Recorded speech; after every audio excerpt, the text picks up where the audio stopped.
All right, if you ask these people to explain anything, have any conversation without deflection and personal attacks, I honestly don't think they can do it because the thing is, we always say like our side doesn't censor. We're more comfortable with the open marketplace of ideas, so we don't need to deplatform and censor.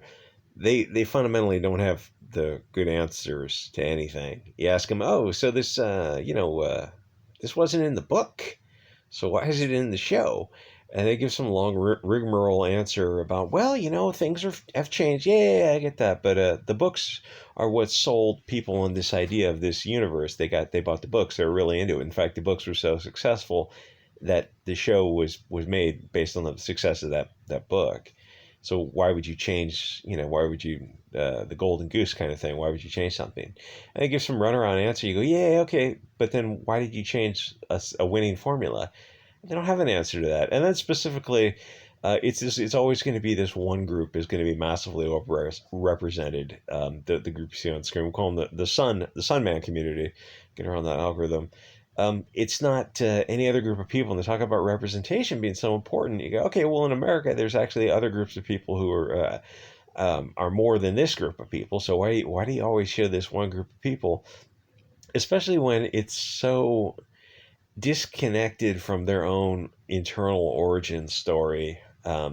It's out of character, like with armor and domesticating horses and intricate metal carvings. It's like that. Yeah, that's not something from their culture. It's something from European culture. But why are you deliberately putting non-Europeans in? Oh, it's a fantasy world. Yeah, I know it's a fantasy world. I get that. But he was influenced and inspired by. I'm talking about the armor and the sets and the costumes inspired by European mythology and the real world of people making armor and all that kind of stuff. So, but it's like that's present in the European his timeline, but it's not present in the African timeline. So why would you specifically use them in the story? It doesn't make any sense. Oh, but don't you value diversity? But tell me how it sells this. How does it improve the story? It's not in keeping with the original artistic vision. If you wanted to just tell a new story, could you do that? No, they can't tell a new story because if they tell a new woke story right from the bat, it looks like this.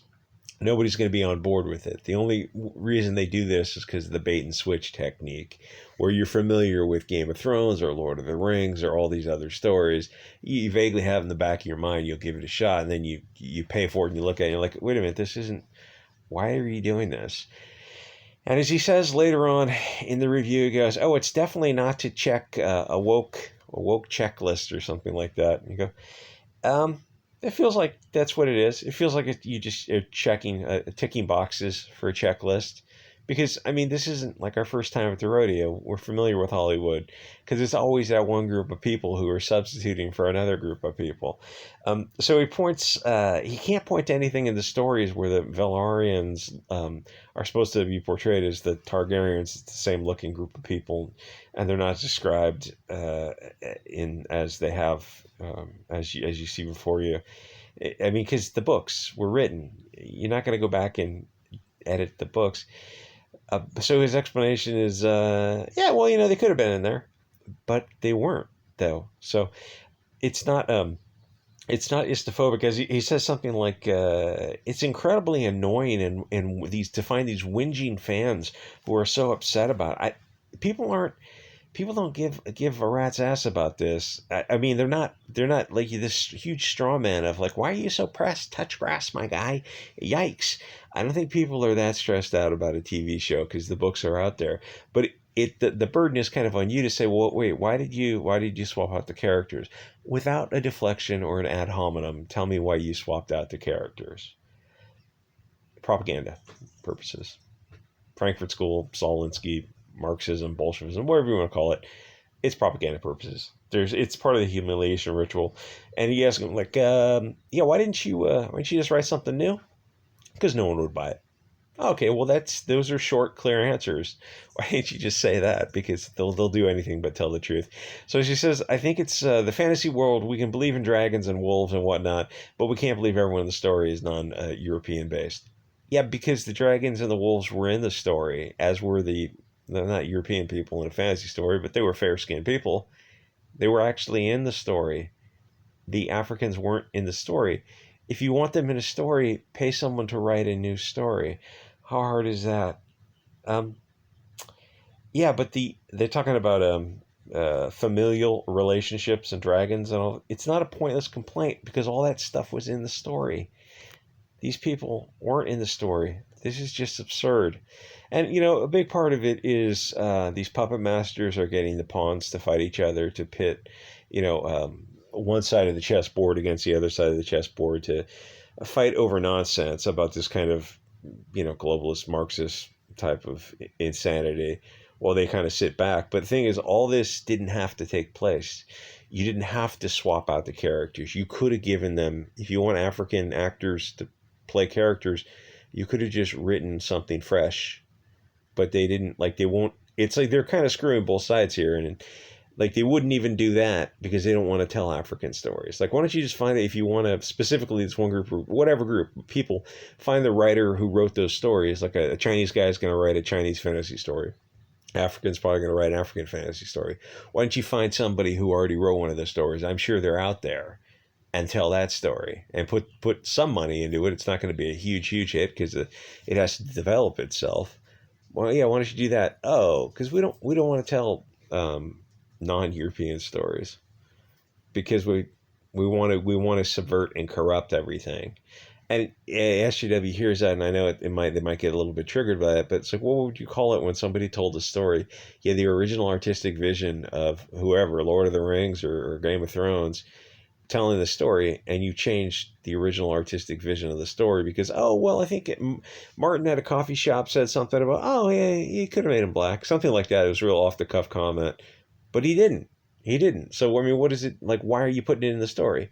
Oh, because it's some kind of propaganda. But it's like you never get an honest answer from them because you never get any questions because they're in an echo chamber. They're on social media, and this is to their credit, this as an example of getting woke go broke. This show I think has got pretty decent ratings.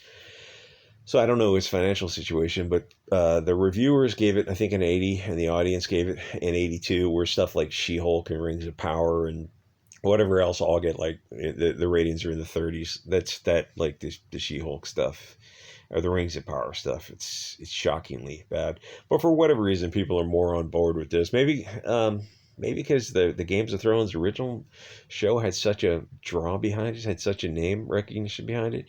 I don't know. I look at this and I just think, oh, not only is this ridiculous, it's manipulative to say, oh, we're gonna trigger these Chad incel Nazis to get mad at Africans dressed up in armor. It's like, no, we get that. We get that you're trying to manipulate. You're trying to foment discord between people. People aren't outraged by this. It's Game of Thrones. It's not J.R.R. Tolkien's epic fantasy masterpiece. This is just, it's a little fictional universe he wrote 20, 30 years ago.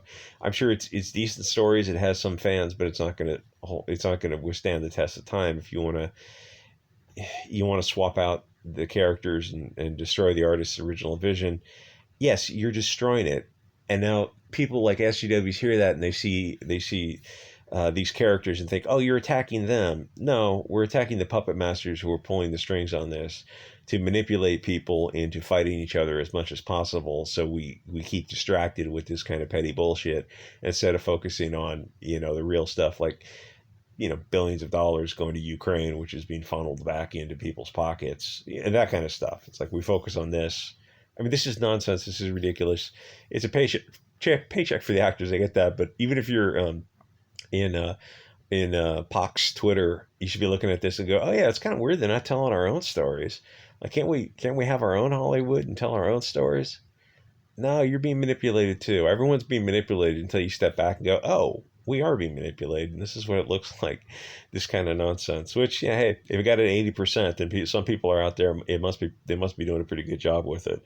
But I mean, it looks kind of silly to me. Anyway, like, comment, subscribe. See you guys next episode.